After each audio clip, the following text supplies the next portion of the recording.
Bien, además de las funciones estadísticas que vimos recién, que me permitían determinar el mayor, el menor, el promedio, contar valores de una celda, ya sean numéricos o texto, o contar, dependiendo de si se cumple o no una condición, lo que vamos a ver ahora es una función que es una función lógica que me permite plantear una función o determinar un cálculo dependiendo de si se cumple o no se cumple una determinada condición. Por ejemplo, supongamos que estas son las ventas del mes de una empresa y yo quiero darle una comisión al vendedor del 10% si la venta fue de 50.000 pesos o más grande. Esa comisión va a ser del 10% y en caso contrario no habrá comisión. ¿Cómo se coloca esta función? La función es igual, vamos a hacer igual si o if, depende cómo esté, si está en castellano ahí o en inglés, igual if.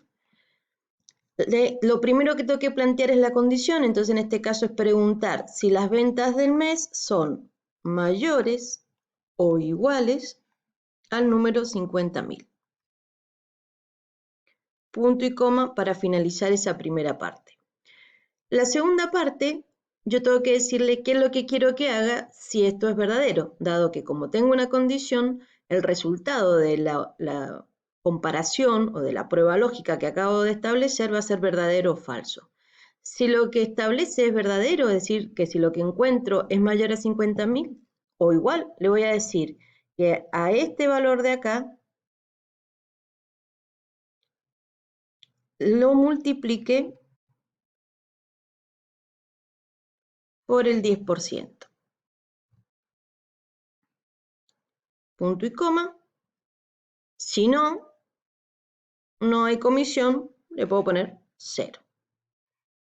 Cierro paréntesis, doy Enter, le voy a poner que lo autocomplete, y si ustedes se fijan, como cumple la condición, es decir, que es mayor a 50.000, me dice que la comisión es de 5.000 pesos, no hay comisión de 6.000 pesos, no hay comisión, es de 7.000 y no hay comisión. ¿Podría haber complicado esto un poquitito más? Sí, podría haber complicado y haber hecho más cálculos dentro de o sea, la venta del mes, haberle agregado la comisión, por ejemplo. Entonces, a los 50.000, haberle ya sumado los 5.000 y lo pueden hacer dentro de ese cálculo. Bueno, ahora vamos a realizar un gráfico. Para realizar un gráfico voy a calcular las ventas netas por mes, es decir, los ingresos netos por mes. Tengo ingresos, tengo gastos, quiero saber el neto que le quedó a la empresa por mes. Para eso simplemente tengo que hacer una diferencia, es decir, a este valor le tengo que restar el valor de acá y ahora puedo arrastrar y calcular todos los valores. Me da con decimales. Si yo no quisiera decimales, puedo venir a la parte de formato y puedo reducir los decimales en 0, dado que los decimales no son significativos para este cálculo. Bien, y ahora quiero hacer un gráfico. Quiero graficar el mes y el neto, sin tomar en cuenta los ingresos y los gastos. Lo puedo hacer, puedo marcar esta primera columna y con control marcar esta segunda columna, irme a insertar, gráfico. Bien, automáticamente me toma el tipo de gráfico por defecto, ¿sí? Vamos a traerlo más abajo. Bien, para los meses de abril y mayo se ven muy chiquititos porque los valores son muy chicos, ¿sí? Fíjense que son 12.000 y 13.000 contra otros valores, por eso se ve tan chiquitito, pero si yo agrando, veo un poquitito más. Bien, al insertar el gráfico van a aparecer una serie, o al costado va a aparecer una barra donde yo puedo ir modificando los datos que tengo, como por ejemplo, puedo modificar el tipo de gráfico. No me gusta un gráfico de este tipo, puedo hacer un gráfico circular, que sea un poco más representativo. Bien, con respecto a combinar intervalos es cómo toma los datos. Puedo cambiar las etiquetas. Si yo le pongo agregar, va a agregar las etiquetas. Bien, puedo seguir por personalizar y cambiar el estilo de gráfico. Por ejemplo, podríamos cambiar y decirle que sea 3D. Bien.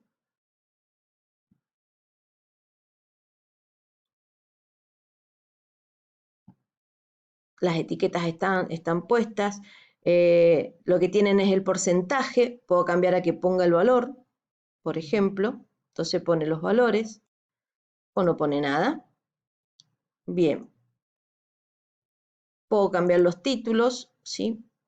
Entonces desde acá puedo ir modificando lo que yo quiera. Si no me gustó el circular, puedo volver a tipo de gráfico y dentro de los tipos de gráfico elegir el gráfico que más me agrade.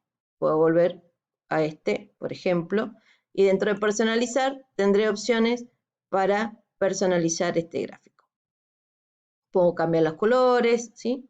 Vamos a dejar el circular que teníamos recién. Bien, ahí. Eso con respecto a gráfico. Lo bueno de esto es que yo puedo combinar un documento de Google Docs con la hoja de cálculo. Por ejemplo, si yo vengo a insertar gráfico y elijo de hoja de cálculo, me va a traer todas las hojas de cálculo que yo tengo. Bueno, esta justamente no tiene título, pero es la que me está mostrando acá. La selecciono, inserto el gráfico, lo importo y este gráfico queda vinculado. ¿Qué quiere decir esto? Que si yo modifico alguno de los valores que tiene el gráfico en la planilla, se va a modificar acá. Por ejemplo, yo acá tengo un amarillo muy grande, que es un 57%, que tiene que haber un valor, supongo que es este que está acá. Le vamos a sacar un 0 a este valor, entonces queda solamente 400.000. Logré achicar ese sector, y cuando ahora venga acá, si yo marco y pongo actualizar, automáticamente el gráfico se actualiza a lo que yo tengo en la hoja de cálculo. Entonces puedo trabajar de manera conjunta cosas que estoy haciendo en la planilla de cálculo con el documento donde probablemente yo esté escribiendo algo referido al gráfico que tengo acá. Bien, y para finalizar, nosotros vimos en un apartado todo lo que tiene que ver con los sistemas numéricos y vimos las conversiones de decimal a hexadecimal, octal y binario, y entre sí vimos la parte manual, es decir, las operaciones matemáticas o los métodos que tengo que seguir para poder hacer esas conversiones.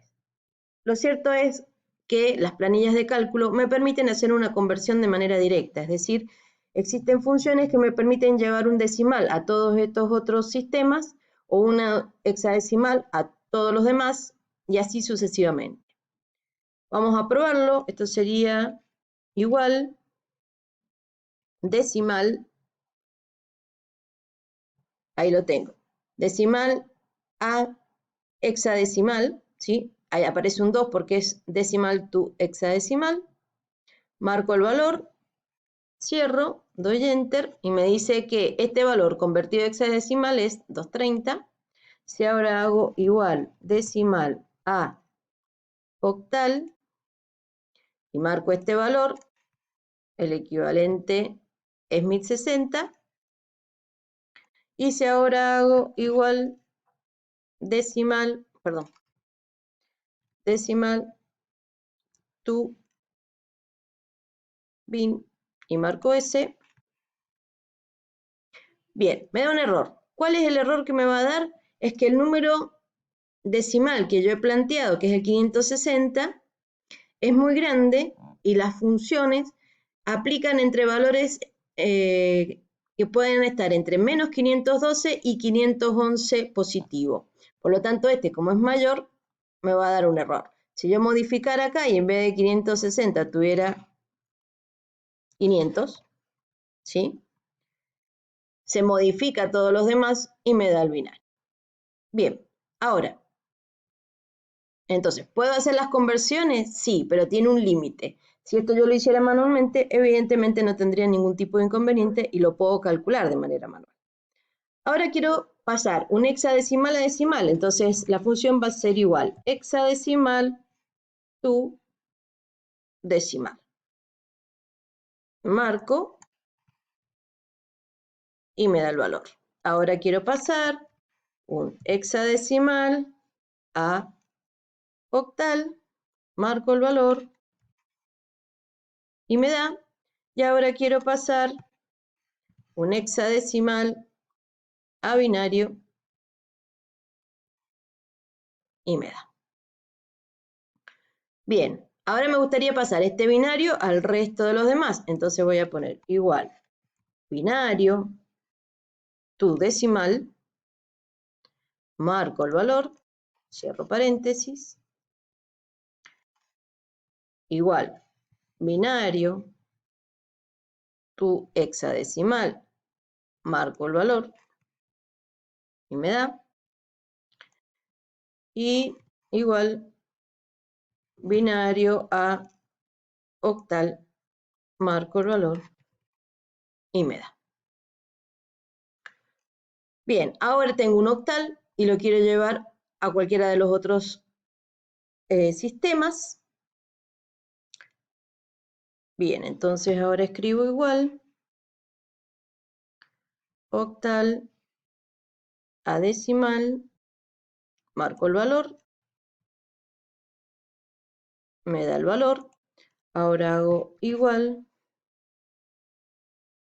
octal a hexadecimal, marco el valor, me da la equivalencia y por último haremos igual octal a binario y obtengo el equivalente. De esta manera he podido convertir entre los distintos sistemas que vimos en el apartado sistemas de numeración y en lugar de hacerlo de manera manual lo hemos podido hacer a través de funciones que provee la hoja de cálculo.